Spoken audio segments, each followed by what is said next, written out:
حضرت ابو درداء رضی اللہ عنہ کی بہترین نصیحتیں۔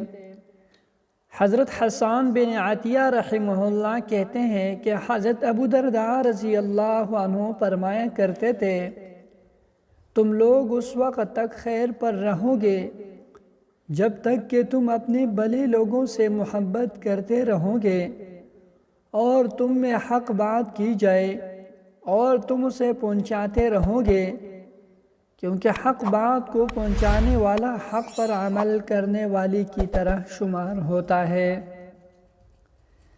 حضرت ابو درداء رضی اللہ عنہ نے فرمایا، تم لوگوں کو ان چیزوں کا مکلف نہ بناؤ جن کے وہ اللہ کی طرف سے مکلف نہیں ہے۔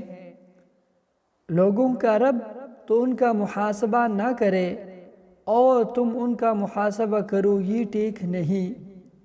اے ابن آدم، تو اپنی فکر کر، کیونکہ جو لوگوں میں نظر آنے والے عیوب تلاش کرے گا اس کا غم لمبا ہوگا اور اس کا غصہ ٹھنڈا نہیں ہو سکے گا۔